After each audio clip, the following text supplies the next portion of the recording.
जैसे हो दोस्तों, मैं राहुल खन्ना के इस चैनल पे आपका स्वागत है। दोस्तों जानते हो आप, मैं कुछ ना कुछ लेके आता हूँ और आप भी सुनते हो और आपको समझ में भी आता है। बहुत सारे दोस्तों ने मुझे कहा कि सर आप ऐसी बातें लाते हो जो कोई नहीं बताता। लेकिन दोस्तों मैं भी किताबें पढ़ता हूँ, मैं भी उन लोगों से बात करता हूँ जो लोग हमारे समाज के सामने पुण्य लाने की कोशिश कर रहे हैं। तो दोस्तों आज का जो टॉपिक है वो कर्मा पेन है। तो इसके पहले मैं थोड़ा सा आपको बता दूँ, कर्तव्य के बारे में इंसान कब सोचने लगा? जब उसे ये लगा कि ये प्रकृति हमें बहुत कुछ देती है, तो हमारा भी कर्तव्य बनता है कि हम प्रकृति की रक्षा करें, उसको संजोए रखें और आने वाले पीढ़ी तक इस प्रकृति को पहुंचाए, उसका नाश ना करें।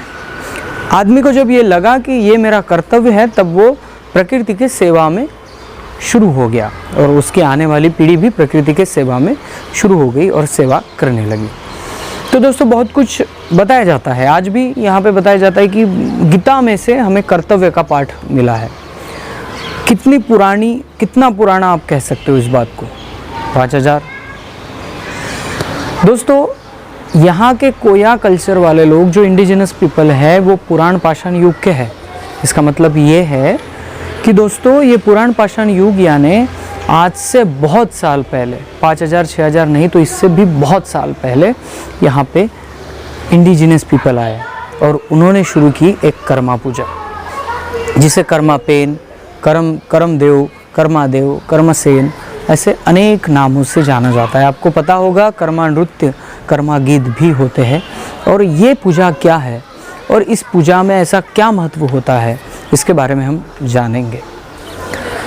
दोस्तों देखिए, मुझे पता है हम तो इतना तो जान ही लेते हैं कि बीज से कोई भी जीव उत्पन्न होता है। बीज से, चाहे वो पेड़ का बीज हो, आपको पता है कि फल कोई टूट जाए उसका बीज होता है, वहाँ पे एक नया पौधा जन्म लेता है। उस पौधे को जड़ बनानी पड़ती है, खुद का विकास करना पड़ता है। लेकिन आपके कृषि क्षेत्रों में सुधार कब से आया? जब हमने देखा कि कलम करना स्टार्ट हुआ। कलम क्या है? तो किसी पेड़ की टहनी को हम तोड़ते हैं, लगाते हैं वहाँ पे और वो पेड़ बन जाता है। यानी जब ये आविष्कार हुआ तब जो प्रकृति की ओर हमें बढ़ना था तो ये एक ज़्यादा हुआ और फिर आदमी को ये समझ में आया कि उसकी टहनी यानी कलम, जो डार्क कलम करते हैं हम, वो पेड़ भी बन जाता है। और यह बहुत बड़ी खोज थी हमारे इंडिजिनस पीपल के लिए। कर्मा पेन की अगर हम बात करेंगे तो इस कर्मा पेन में क्या होता है, मैं थोड़ा सा आपको मैं बता दूं कि दोस्तों देखिए, किसी पेड़ की टहनी, एक विशिष्ट पेड़ की जो कलम डार किया गया पेड़ है, उसकी टहनी को लेकर पूजा जाता है। और टहनी को बीच में गाड़कर मैदानी एरिया में उसको गाड़कर उसकी व्यवस्थित रीत्या अपने पारंपरिक रूप से पूजा कर वहाँ पे रात, जो चंद्रमा की रात होती है, उसमें डांस किया, नृत्य किया जाता है और सवेरे उसी टहनी को उखाड़ के देखा जाता है। अगर उसमें जड़ पकड़ी है तो समझ लिया जाता है कि आने वाला साल हमारे लिए बहुत अच्छा है।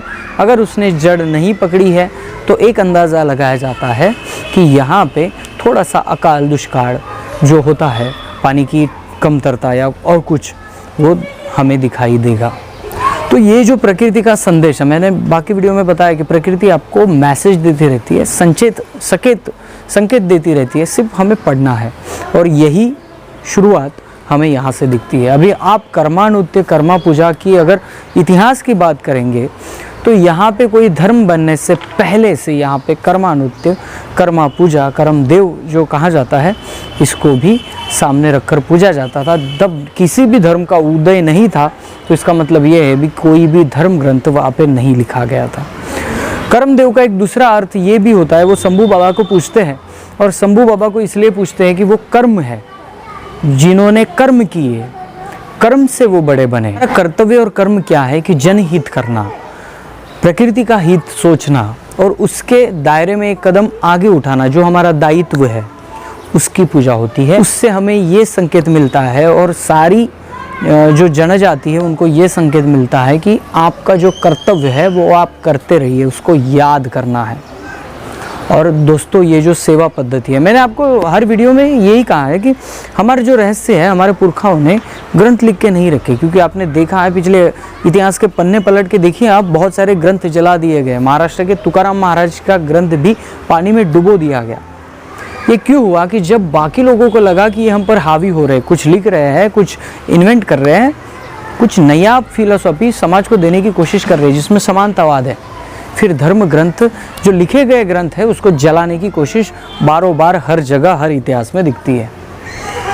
लेकिन इंडिजिनस पीपल लोगों के इतिहास में ग्रंथ नहीं आते। वे लोग जानते थे कि ये लिखना मिटना इससे भी अच्छा है कि हम पंडुम में इसको छुपा दें। और यह एक प्रकार का पर्व है जिसे हम पंडुम कहते हैं।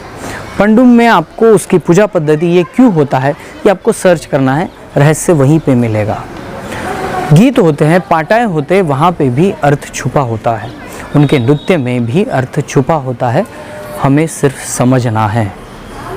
प्रकृति का भेद हमारे पुरखाओं ने पहले से यहाँ पे कर रखा है, सिर्फ हमें इसको समझना है। जो आप पंडुम को अच्छी तरह से समझिए, पंडुम में क्या होता है, किस फल को, किस फ्रूट को, किस पेड़ को, क्यों वहाँ पे उसको पूजा जाता है, क्यों वैसे ही उसकी पूजा पद्धति होती है, सेवा पद्धति हम कहते हैं। वो पद्धति आप अगर देखेंगे तो आपको कुछ ना कुछ उसका रहस्य मिल जाएगा। दोस्तों देखिए, कलम पेड़ की उसके बारे में आप तो देख सकते हैं, खेती में बहुत बड़ी यहाँ पे क्रांति नज़र आती है। कलम की वजह से खेती यहाँ भी बहुत स्पीड से होती थी। जो बीज होके जड़ पकड़ के जो पेड़ 5 साल लगा देता था, वो पेड़ 2 साल में आपको फल दे रहा है।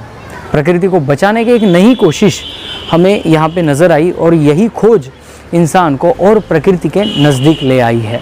तो दोस्तों, इसका जो इन्वेंट है, जो कलमदार की खोज है, मैं तो ये कहूँगा, मेरा तो ये दावा है कि यहाँ के इंडिजिनस पीपल ने इसको खोजा है और समझा है कि जो बीज है, बीज से तो जन्म होता है, लेकिन टहनी से भी हम प्रकृति को यहाँ वहाँ से ले जा सकते हैं। और यह विचारधारा रावेन लिंगो की विचारधारा है।